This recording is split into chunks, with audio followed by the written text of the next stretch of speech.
Silver and Gold by Neil Young is going to be played in drop D tuning. If you're unfamiliar with what drop D tuning is, you take this 6th string that is typically tuned to an E and you lower it to a D.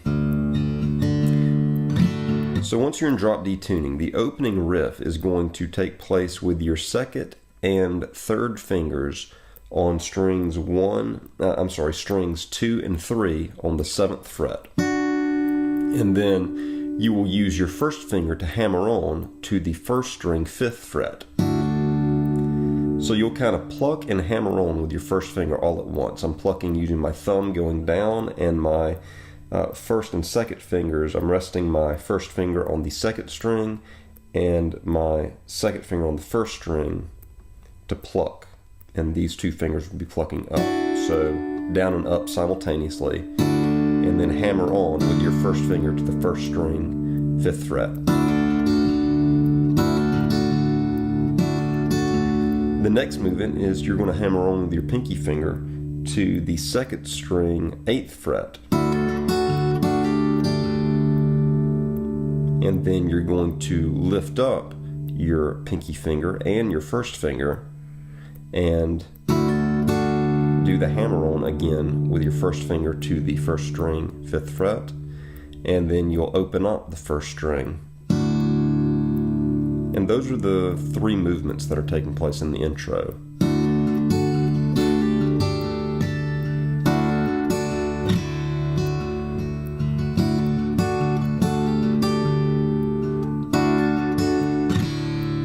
For that last note, I tend to just kind of strum straight down.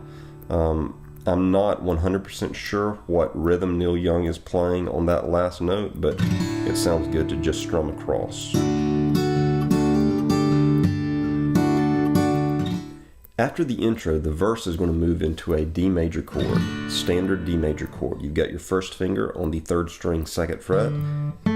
You've got your ring finger on the 2nd string, 3rd fret, and you've got your 2nd finger on the 1st string, 2nd fret. And you can strum across all strings, emphasize the capabilities of this low D here.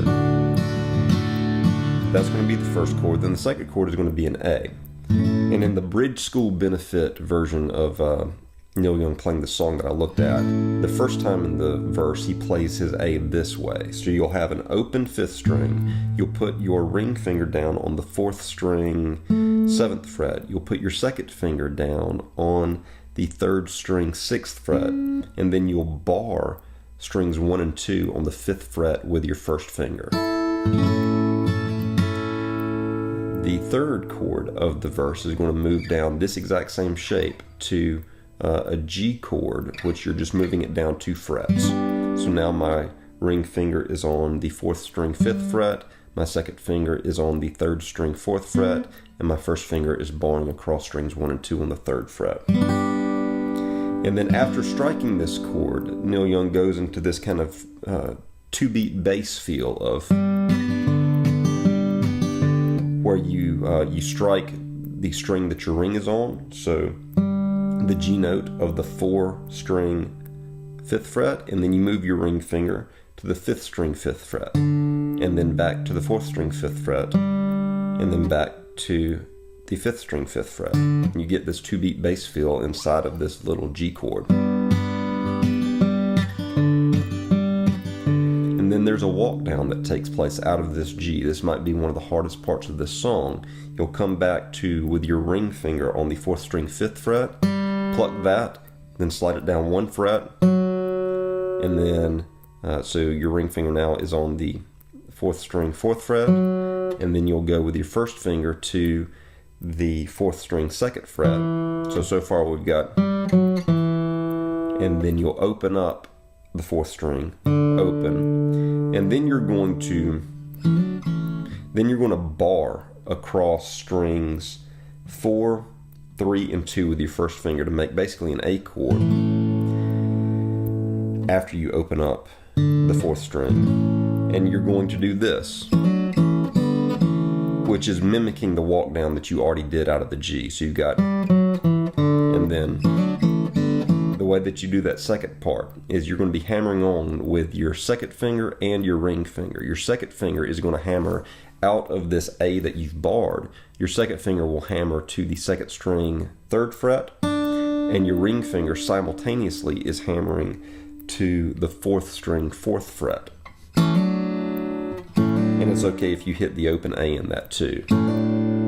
So after you hammer on, you'll then you'll lift them up and pluck your A chord, and then you'll lift up your bar to pluck the just open strings of 4, 3, and 2, and then you'll put your bar back down for the A. And all that walking down out of the G comes together as. And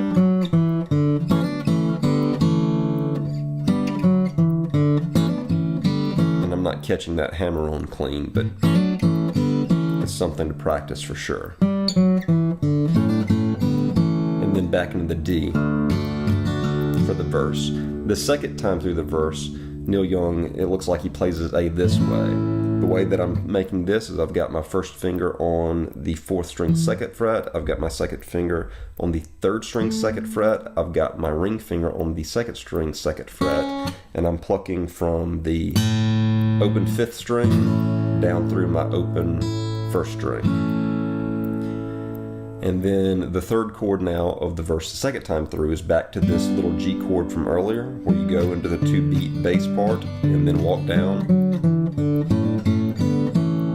And then it moves into the chorus, which is going to be a D into that. The way that you get to that is you're going to move out of the standard D chord that we've already talked about, and you'll strike. I'm just kind of using the back of my fingernails to hit strings 6, 5, and 4, and then I'm hammering on with my first finger to the 5th string 2nd fret. So it's kind of subtle, but it's an important part of the feel of the song, is that you're striking the open and then you're hammering on into that next note. Really, like the chord feel that Neil Young is doing is a D and a G, like, but it's not straight and it's not a full-blown G. It's just out of the D to that, hammering with your first finger to the 5th string 2nd fret.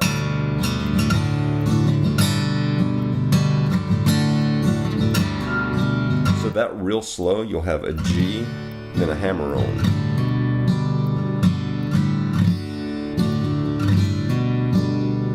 And it does that like 4 times.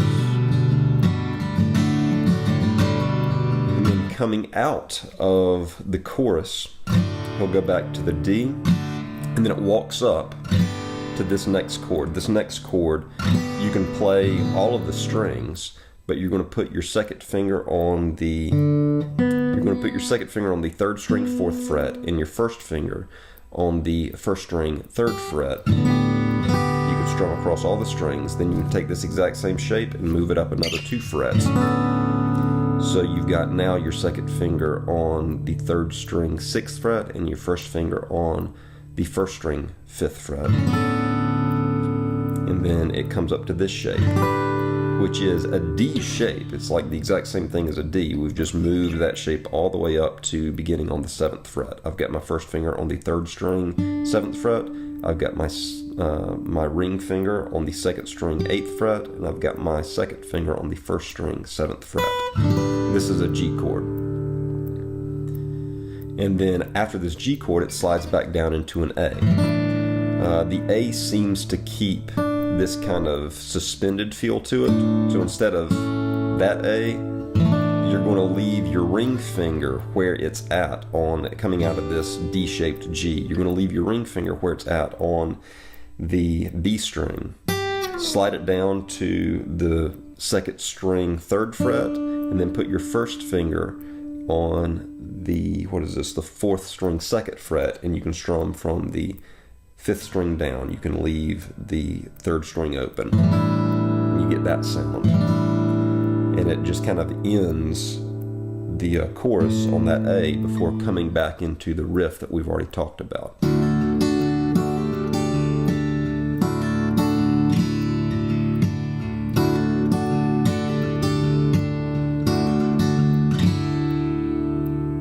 And hopefully that gives you an idea of how to approach this Neil Young song, Silver and Gold.